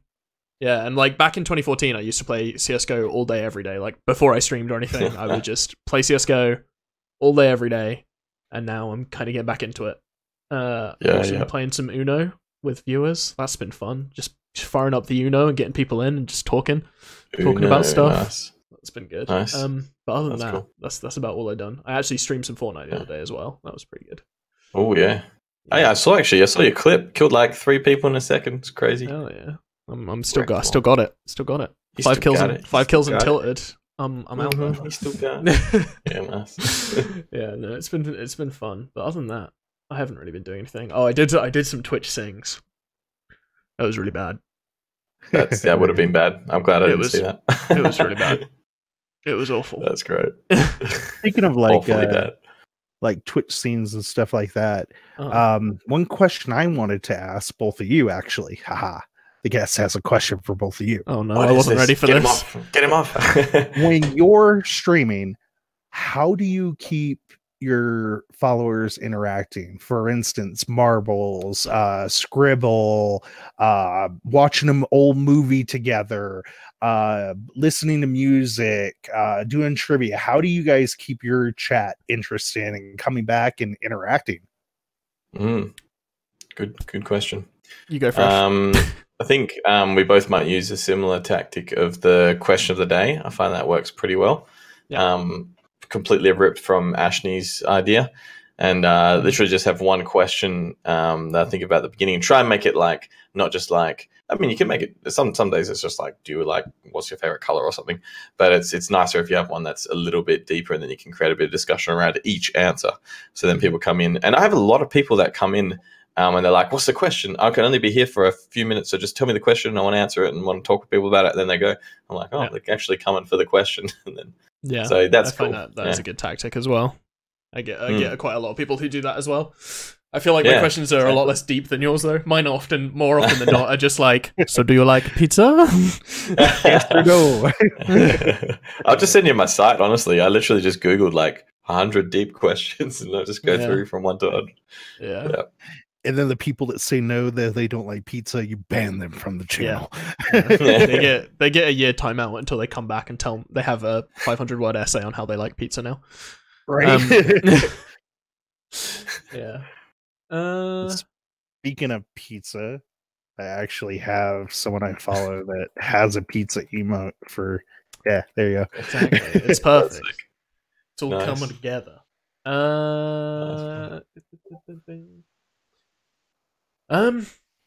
Gosh, I don't know. I don't know what to go to. Can you tell us anything about was there? So I suppose, do you get like an affiliate badge and like get to go in places because you're an affiliate, or is it like all set up for partners, or what's the? Yeah. So for the affiliates and the community queues were all the same at TwitchCon. So if you're an affiliate, you got a different badge with your name on it, which is pretty cool. Yep. Wait, I have it here. Yep. Yeah, you get your own badge with your own name on it, but you have all the same queues as people who aren't affiliated, and the partners get their own separate lounge and stuff like that. The other bonuses that affiliates got were I think you got an extra piece of merch at one point, and I think one of the main bonuses that was really good to have at TwitchCon was having Twitch Prime. If you had Twitch Prime and you could prove that you had Twitch Prime on your phone, you got like an extra t-shirt, you got a discount at the store, you got like a bunch of stuff. Like having Twitch Prime whilst being at TwitchCon, perfect. Really? Really useful. And you got to do like I really want Twitch Prime. there was like a quest, like a little quest thing you could do if you had Twitch Prime. Nina managed to do it without having Twitch Prime. I don't know how she managed it, because like they check for Twitch Prime, and I think someone else who had Twitch Prime just didn't want to do the thing, so she just got his like leaflet to do the quests on. She ended up getting all the free stuff as well. She cheated the system. Oh, that's cool. But yeah, oh man. But yeah, it was great. If you had Twitch Prime, you also got 10 euros worth of free food at the convention. Wow. But the little side note is that they accepted it at the places that sold beer. So I spent my 10 euros. I spent my free 10 euros on beer. The first thing on the first day, I'm sitting there with 2 beers because you have to use it all at once because they don't give you like change or cashback for it. So I get both my beers and I'm sitting there like, that's good. That's so good. Yeah, I think that's my pinned tweet at the moment is Delugi, who was one of the guys that was there with me. It's just like me sitting there with my 2 beers at like 10 a.m. It was a good time. That's great. That's great. I think my highlight. Very nice. Go ahead. I was going to say my highlight from the whole thing was probably IRL streaming on Nina's channel. It's actually yeah. wandering around, streaming, and it's like it was so much fun. It was just so much fun being able to like be out in public and interacting with chat. I enjoyed it immensely, and I really want to do some more IRL streams now. I don't really want to do them just like on the everyday, like, hey, here's me wandering around a park. Like, I want it to be like an occasion, you know. But it's so much fun, and I'm looking for an excuse to do it again, basically. Yeah, because it was so. Yeah, I think if you just like when I went to Japan, just because I was in Japan, it's a good opportunity and so much fun. Yeah, really good. Yeah, for sure. One question I wanted to bring to you guys, just because I want to talk to it about other streamers. I've noticed it recently, just maybe like the last month or so. Have you guys noticed a massive increase on ads on Twitch? Yes, massive increase. A lot. Yeah. Yep. Totally. Sure. It's a bit disappointing. Almost considered getting Turbo because of it. Yeah, I'm afraid they're either trying to push their Turbo service or they're trying to pull like what YouTube Red has, where you buy a monthly subscription and then you don't get any ads across the whole. I have that on YouTube. I have it on YouTube. I got that on YouTube. I think they might try to roll something like that out on Twitch coming up here. It just feels like it. Yeah. Yeah, I think you're probably right. Well, I suppose what is their thing? Is it Turbo? That's basically what Turbo is, eh? So Turbo used to, that feature from Turbo used to be in Twitch Prime, but they took that out. Which sucks. But hey. How much is Turbo? Do you know? I want to say $7.99 US, I think, but that's just off the top of the dome. That might not be accurate. Hold on. So Twitch Prime, they took out the one damn thing that the only reason you used it was to get ads gone. So now Twitch Prime is a badge, a free subscription, and the free games that you get if you click on the little crown at the top. And if you go to TwitchCon, you get everything that you ever wanted and more. I think the free sub, at least they kept that. That's good that you get one free sub a month. I'll just say, thank God I got an ad blocker. Too bad it doesn't work on Twitch. I think Spectre has an ad blocker that works. So maybe contact that boy. Man. I feel bad though, because doesn't every time you block an ad, the person doesn't get the revenue? No, yeah. If you block an ad, there's no revenue for the streamer. But if you're watching affiliated streamers, they don't get the revenue anyway. I know, but I mean, sometimes I watch partner streamers. I feel like as a content creator on the platform, I should be not supporting it. I don't know. Well, even if they block ads, shouldn't you still get the revenue, like if they subscribe or donate? Yeah, but it's specifically ad revenue. If you block ads, there's no ad revenue from your view, right? Yeah. I suppose if you sub to someone, you don't get the ads anyway. Yep. Right? So for most channels, for most personal channels, ads don't provide a huge amount of income. But like if you're watching like Riot Games or like Dota Esports or something, ads are a big part of how they make their money. So, but you can ad money. Yeah. Did you see this guy's Toast YouTube? I think we talked about that once, and he said he gets like, I think it's like 20K a month from ads or something, or 10K a month just from the one front roll kind of ad that he has. So that's hectic. But obviously, there's a lot of people that watch him. Yeah, but I think he got more money from subscriptions and stuff per month, didn't he? By like a significant margin. Yeah. But I don't know. You can whitelist specific channels if you want. I would say like if you watch partner streamers, you can add them to your whitelist, and then you can leave your affiliates off unless you want to specifically give Twitch money by watching ads, which is a totally valid option to do if you want to do that. I just thought of another question for both of you. Actually, go for it. Go. Which one do you guys think is better? For you personally as a streamer, do you think that subs are better or do you think donations are better? Subs allow me to give something back to people, right? Donations, I get more. If you donate me $5, I'm gonna get more of that $5 than I would if you sub. But if you sub, you're gonna get a badge, you're gonna get emotes, you're gonna get a role in the Discord. You're going to get priority when I do viewer games, because it's so much more easier to keep track of. So I think, although I get less money, I feel like I'm giving back more, so I feel like it's more worth it for the viewer, is how I look at it. Yeah, and I like, because it feels like that person's kind of committed to your community in a way for at least a month. So It feels like they're a bit more a part of the community. And I think maybe if I was full-time streaming, I had no other job, maybe I'd enjoy the donations more or something, because then you probably need the money. But it's nicer to. I think I'd much rather have subs. I agree. Giving back to like something that people can get physically with their money, even if it's just like you said, an emote, a badge, no ads on the channel is a good thing. The only time I've ever had something that's kind of contradicted that is I had someone come into the channel. They were like, I want to support you. I want to help you out, but I don't want Twitch getting all this money that I give to you. Like they had me purposely set up a donation link, and I'm like, okay, like they bugged me for weeks. I'm like, okay, I'll set up a donation thing. Yeah. And then they gifted $100. And then I'm like, whoa, okay. Hi, what's up? Why? Like,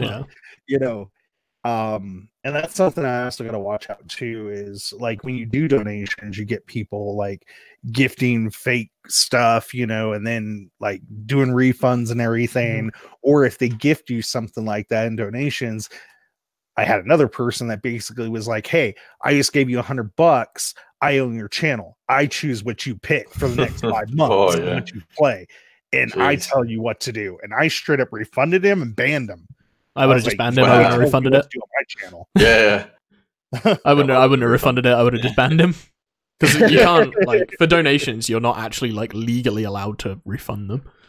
But obviously people do it anyway. Yeah. Because it's a donation and you're not expecting anything in return, it's like you're not legally allowed to refund it. Yeah, because of the way like tipping's set up. But like obviously if you want to enforce that, you have to go through PayPal, and it's a real pain in the butt. So I just does it. PayPal did an immediate refund out. Yeah. And then I told him in chat, I was like, nobody owns me. No. Yeah. Nah, not happening. Yes. I actually had someone refund a sub the other day. I didn't realize you could do that. I had someone subscribe to me and gift a few subs, and the next day they came into the channel without their sub badge, and they said something to me the day before about refunding their sub if they wanted to, and I was like, you do what you want, man. I appreciate that you even wanted to. You could do that. Yeah, I don't know how he did it. I think it was through PayPal, where he just like declined the payment or something. Yeah, right. Yeah, I'm not entirely sure how he did it, but yeah, he just cancelled that sub like straight away. I've heard his of money back. What you do is when you sub to a channel, if you go under your subscription link and you look at that specific person's channel, if it's like a 24-hour period, you can literally click cancel subscription, and it'll refund the money back into their account. Oh, okay. Oh, right. 24-hour grace period, just in case like you have a money problem pop up and you have to do it, unfortunately, or yeah. The bad thing about that is everybody's getting scammed now. I'm scamming. The announcement of the sub. Well, yeah, the announcement of the sub is like one of the coolest things about it, and you get the little notification and whatever. But and everyone gives you a hype in the chat or whatever. So if you can just refund it within 24 hours, that sucks. Yeah, it does. Yeah. I've had a couple of people do that, like a lot. Like unfortunately, and ever since I went to Retro, I get a lot of trolls, and they'll come in like sub, and I'm like I know the pattern too. They come in, they don't say anything, they immediately host, then they say something, and then they follow, then they subscribe, and then I'll watch, like if you go to your analytics on the dashboard, you can see how many subs you have, and I'll refresh and I'll watch that number go from 17 or something, whatever it is, down to 16. Yeah. And I'm like, you're just a troll. Get out of here. I had someone who, a streamer friend who had someone gift a whole bunch of subs over many months, and then Twitch found out that the credit card was stolen, I believe. So then Twitch refunded all the subs and took it off her. So then she ended up with basically like a negative Twitch balance, like you owe Twitch hundreds of dollars. I was like, gee, that's super rough, because like you would think that Twitch should be like, all right, we're the big company here. We've made the mistake. We should cop that few $100s, which is not massive for them. But for streamers, because that could be the difference between paying your rent or not if you're a full-time streamer. Right? Yeah. Have you guys ever had someone come in that literally has not talked? Like it's their very first time in chat. Like they don't even follow sometimes, and they'll give like 5 or 10 subs, like immediately. I haven't had a get gift Prime of subs. subscriptions I've from had time to time. bits. Yeah. Yeah, I get people who have I've never had said some anything drop or are not like- following, and they just drop their Prime, Yeah. and I'm like, thanks, and they Yeah. don't say anything, and then they leave, and I'm like, all right, cheers. Yeah. When I was guess it's the doing people who PUBG, enjoy lurking. Yeah, when I was doing PUBG, I had that happen where people would come in and gift like 5 or 10 subs, never say anything, never follow, and I'm like, the warning bell that goes off in my head is this person's not talked to me, just came in, and I hate doing this. I'll keep the chat open where I can see when people pop in. I won't call anyone out, but I'll see someone's lurking, and I'll be like, "Ah, cool. I'm glad he's lurking. That's my bro." You know. But like I'll see someone pop in, and then all of a sudden 5 or 10 gifted subs back when I was doing that. I'm like, you stole someone's credit card. Like, your parents or someone else's, like, I don't that's shady. That's shady. Yeah, well, Lawless in chat just reminded me it was the person's parents' card, and that was enough for. I think the parents must have been like cancelled the payments or whatever, and that was enough for Twitch to be like, no, sorry. Yeah, if there's something like that, they gotta look into it and make sure that it wasn't stolen and the situation. Yeah. I reckon Twitch should just cop that. They should be like, if it was a stolen card and we didn't, I don't know, like they're the company. Yeah, in my opinion, I suppose. Or the bank should cover it, right? If they don't detect fraudulent purchases on the card, right?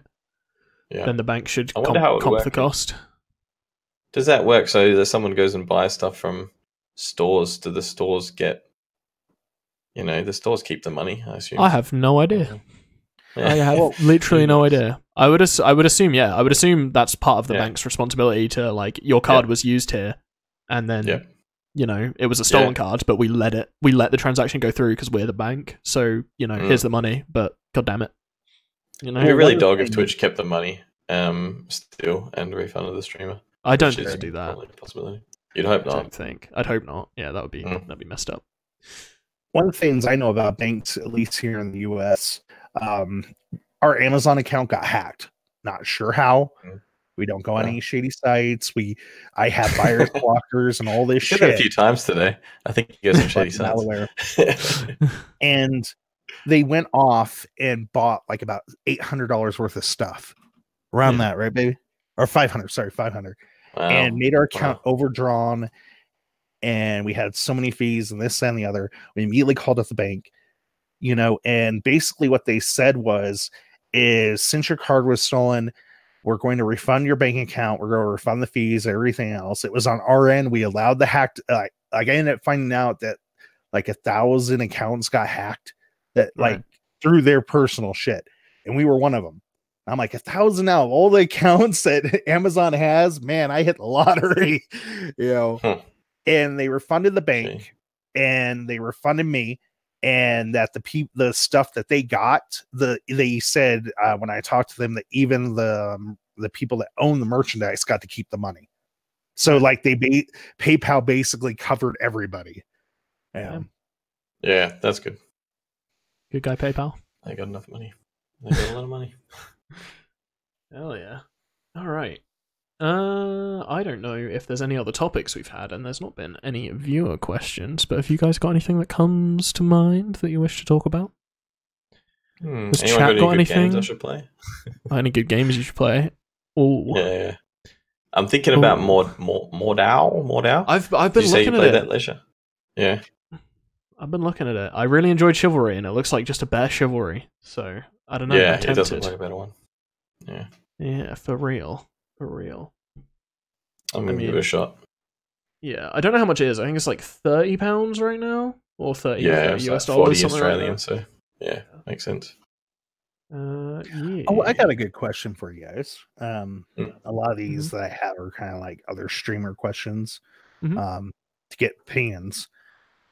When you have someone that is not part of your channel, okay, they haven't followed you, they come in with a big raid or whatever, a big host. What are your first initial reactions? Is your first initial reactions like, how did you find the channel? Like, you want to add, or do you want to talk with their audience, or what goes through your head when that happens? When someone hosts. Question, huh? Yeah. Yep. for me, I never ask how or why. I try and keep the stream entertaining and try and retain the viewers, right? That's my first focus, is to like welcome the new people and make them feel welcome. But I guarantee you 100%, if you host me, I'm going back, I'm looking at your VOD and I'm seeing what you said about me. Yeah, why? Yeah, exactly. Yeah. I'm exactly the same. So at the initial one, I'll be like, sweet, thank you so much, and like, I try and hopefully I ask them like where they're from and try and link that. So if they're from Australia, it's great because I'm like, sweet, I'm another Australian streamer, and I feel like, because I was trying to think about if I get pulled along in a raid, what do I stick around? Sometimes I'll stick around if they start talking about something I'm interested in, I suppose. So I try and hit a few topics that it might be similar. So try and get as much as I can about them. But then I always go back and look at the VOD. I'm like, and you know what? The biggest one for Bud is that people, and you can see it, they're like, I'm starting off scrolling through. Wow, look at that guy's hat. And then they're like, I'm totally rated this guy. So I'll keep wearing the hat. I get similar to that. Oh, this guy's got pink hair. Let's go see him. Oh, this guy. Yeah, exactly. Back when I used to have a hexagon webcam on my screen, and like probably half the time it was, oh, this guy's got like a hexagon webcam. That's really cool. Let's go see him. That's so funny. Yeah, it's great.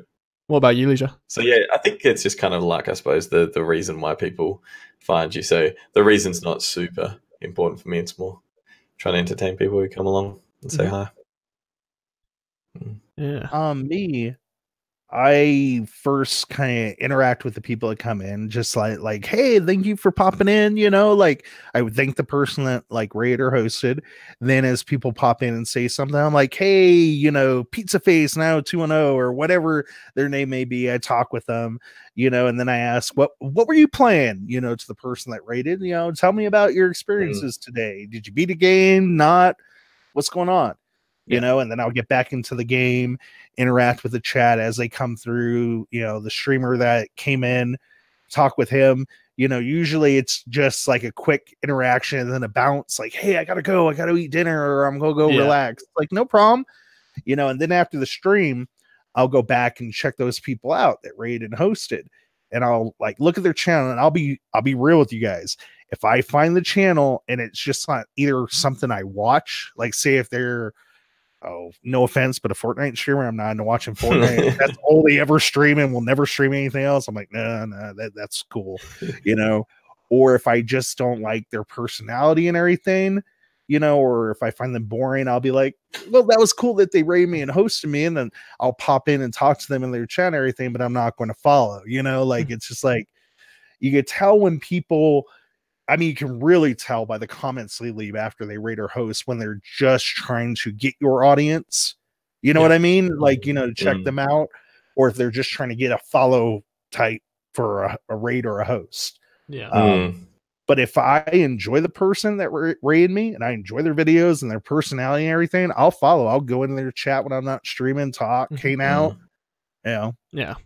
Yeah. I mean, like, obviously, like, following someone just because they rated you isn't necessarily always the right thing to do, especially if you're not gonna enjoy their content or whatever. You're appreciative, but if it isn't something that you're gonna watch, or it's not something you're gonna want your community to go like watch or something, like if someone hosted me and they were like, I don't know, really like offensive or something, like not terms of service breaking, but they were like always talking about really offensive stuff, and like I swear a lot on my channel, but if every other sentence is gonna be fuck, shit, and bollocks, like I'm probably not gonna, you know, send my community over there, and I'm probably not gonna want to watch it myself. Over there?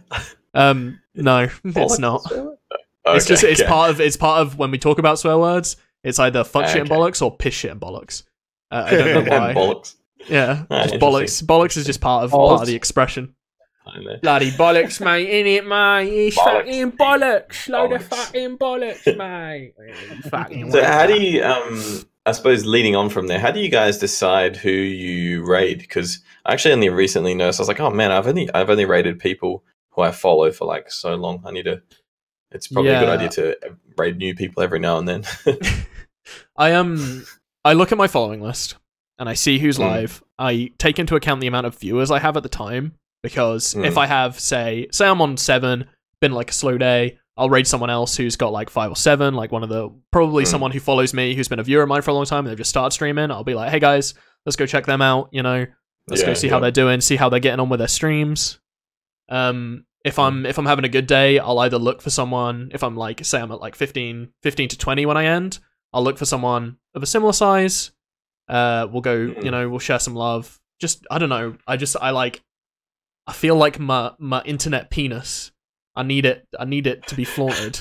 So if I'm having a slow day, I'm not going to raid someone with 30 viewers because my EPP will decrease. But if the internet and penis I don't want is doing well on that day, and if my internet penis is large, if I'm a shower that day, all right, we're going. Right. We're gonna go see someone.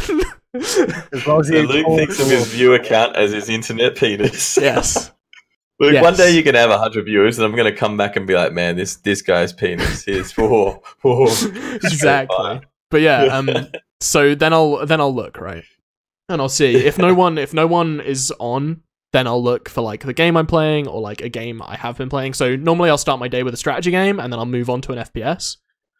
So if I'm playing like Fortnite, it's so hard to find someone in Fortnite because there's so many people streaming it. I'll go back to the strategy game that I was playing earlier. So like, say I was playing XCOM, I'll finish my stream and I'll be like, all right, let's go into XCOM, see someone who's of a similar size, you know, go see them and, you know, flaunt my EP-ness. But yeah, that's sort of how I do it. Yeah, or it's funny because I was thinking about it. Because I met you guys through hosting Cinta. Like, I wouldn't have met you if I didn't host her. So, and then I was like, wow, I'm crazy. I haven't been hosting people that I don't know for ages now. So yeah, I should really do that. Well, but yeah, how about you, Leisure? How do you decide who to raid/host? Well, my schedule, usually the one that I picked is kind of like afternoons for me. I usually start 2 p.m. my time to 6 p.m. So I kind of like, there's the late crew, you know, the night crew and the morning crew. And I'm kind of in the middle. So I have like the people I follow, and I follow a decent amount. It's almost 200, but I kind of look through who's streaming right now, and I look at the games they're playing, and I also think about, okay, have I rated or hosted this person, you know, recently, or when's the last time I did? Have I never rated or hosted this person? You know, and I'll look through that first, and if I don't see anybody, or say like I see they're playing like horrible fucking games, you know, or if I go to their channel, I open up and I see they're having a bad day, like they're depressed. You know, I'll be like, okay, I really don't want to send people there right now. You know, I'll type in retro and look through the different channels and everything. And I'll try to find a game, like say if I'm playing an SNES game, like real old school classic, I'll search for someone doing something like that, you know, around that generation. Or if I'm playing more like PlayStation 2 or Dreamcast era, I'll be like, you know what? Like I was just playing a survival horror game on Dreamcast. This person's playing Dreamcast. It may not be a survival horror, but just that they're representing that awesome system. Yeah, I'll raid them. Or I'll look for someone, oh, they're playing Silent Hill. Dude, I got to raid them, you know, like get my people over there. So it just depends not only on the game and the generation, but yeah, just like I said, if I've hosted or raided them before, how long it's been, just like that. Yeah. I think after this conversation, I want to change the way I host people. I think I'm going to try and do one day I'll host someone I'm following, and the next day I'm going to try and host someone new. But there you go. Hosting someone new and then being rubbish is like really painful. I've been there where I'm like, oh, this guy looks like he's having fun. He's having a good time. Yeah. You go and host him, and he like barely acknowledges it, or she barely acknowledges it.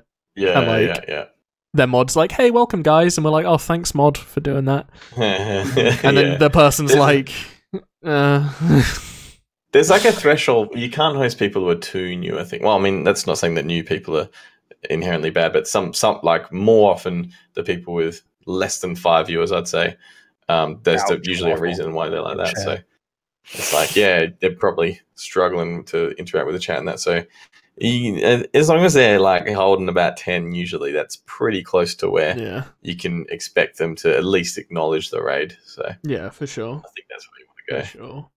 Yeah, some of the horror stories I've ran into from like raiding or hosting new people is either one, you get the people they're like, don't say anything when you raid them. You could raid them with 20 people or whatever, and they're not huge channels. It's not like they got 100 people and you're bringing in 20 and they're like, it's like they got 5 people, like maybe like 500, 600 followers. So you bring in a 20 raid that's helping their channel, and they'll just not even acknowledge it ever.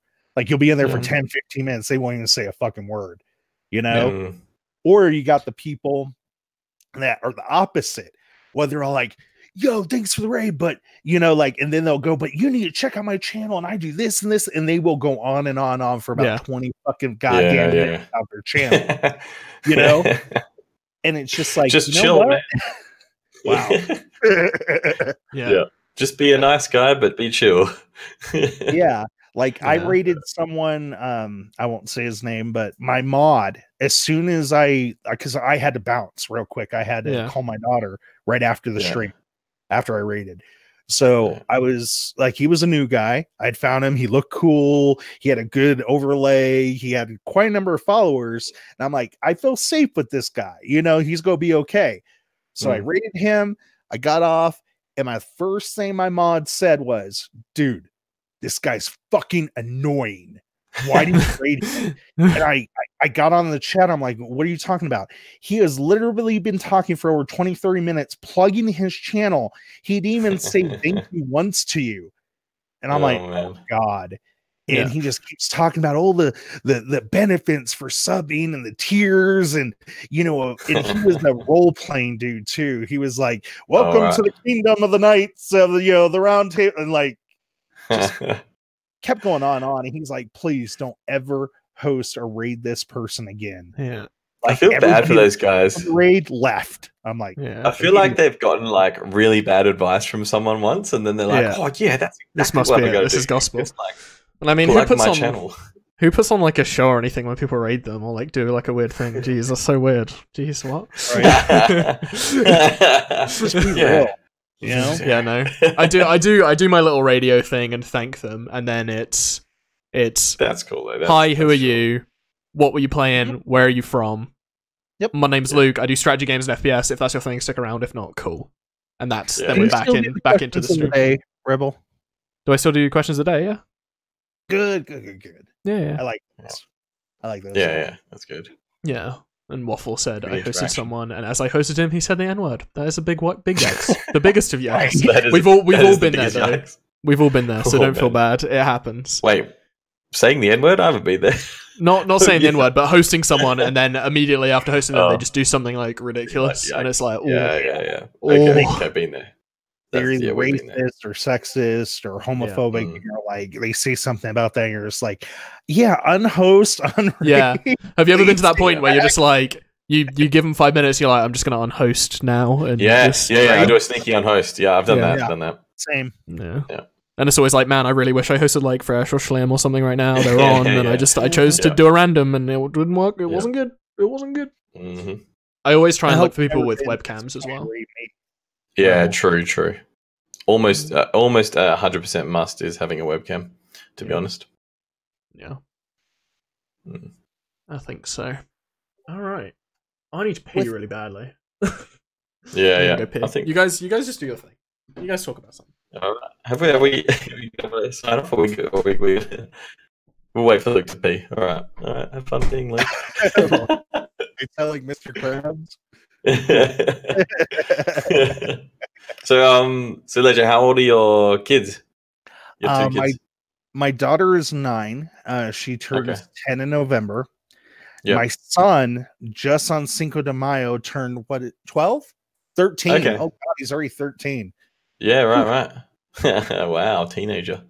Yeah, I'm dreading when my daughter gets there. I'm like, can I put I don't know if anybody in the chat has heard of this movie. You guys might be too young, but The Boy in the Bubble with John Travolta. Okay, like he has a disease. He has to live in this bubble. Not Bubble Boy, not that one, but he has to live in this bubble. And I just want to put my daughter in a bubble and have her never grow up. Like, please. Yep. No men, no cussing, drinking, drugging, no. Stay a kid, please. Yeah. No boys ever. Right. That's good advice. So they both live in Illinois, did you say? during the school term? She lives in Illinois. My ex-wife moved from Denver, where I live, without court permission, and she's not there. Yeah. So I don't get to see my kids except for, what'd you say, 2 months and 2 weeks a year. So you're right. Okay, almost 3 months a year, but it's not enough. It's not. At least it's when they're having fun in the holiday kind of time. Yeah. That helps. Denver. Are you a Nuggets fan? Denver. No. Oh, you know, no. I've never. That's one thing I never understood. Just because someone moves to a state, okay, or just because you live in a state in the U.S., you have to be that state's fan for football, basketball, or whatever. Like if I move to that's true. California, I got to be a Raiders fan all of a sudden. Like, no. Like I hate the Broncos. Like, no. Everyone hates. Now, do you have an NBA team? Back in the day when I was a kid, I loved the Bulls and the Lakers. Oh yeah, that's nice. Because back then you had Magic Johnson, you had Michael Jordan, you had some greats on those teams. Nowadays, the 90s basketball was good. Yeah, nowadays not. Yeah, fair enough. Sorry, Luke, we're talking sports ball. It's okay. You do your sports ball thing. No, I just I like rugby. Rugby's pretty good. Nice. No, he doesn't. He's lying. I used to play rugby, so it's the only sport that I kind of appreciate. You actually chatted. I leave for 1 second. They talk about sports ball. I didn't even see that. You just know that I'd call it sports ball. You knew that. I knew you would. I like. I've always been the mentality since a kid that I would rather play the sport than watch it. Yeah, that's fair. I've been on football teams as a little kid in high school. I played basketball, hockey, different sports. But like just nowadays, I go over to my parent-in-law's house, and during Thanksgiving, which of course is a lot of United States like celebration, you'll watch the football game on Thanksgiving. Because there's always big, huge football games on Thanksgiving. Yeah. And I'm going over here talking to this person. I'll fall asleep. I don't care. I'd rather talk with people and interact than watch that shit. Yeah. I feel you. Yeah. On not necessarily an American note, but a North American note, I'm going to Canada. Nice. Right. In about a month, maybe a little bit more. At the end of June. How long for? Just a week. Just a week to 10 days or something. I have family out there, and I've never been to North America before. I know Canada and America are quite different, but do you have any tips for me, Alicia? What should I look out for? Is there any like foods I should try? What should I be looking for? It's I'm going to be around. I don't know if you know Canada as an area, but I'm going to be around sort of Toronto. Like Canada. Why would I talk about the wife's like? That's a thing not to do in North America. Talk about Trump. Yeah, but he's not exactly in America. Like people are not going to be talking about Trump in Canada, honey. I mean, we talk about Trump here, so fair enough. Away from politics. When you go up there, definitely bundle up. It is cold in Canada. It is cold. Yeah. A lot of people in different parts of Canada are very nice. It's split up into different dialects, of course, French, English speaking, different stuff. Don't take the whole bullshit that you see on TV like a boot. It's a boot this. No, don't say that stupid shit. Yeah. As long as you're cool, Canadians are very chill and relaxed. They will not fuck with you. They'll help you out. Not like the French or anything when you go over across the world where they're just like, fuck Americans. But Canada's really cool, really chill. Yeah. All right, sweet. Yeah, I think Canada's more similar to Australia than.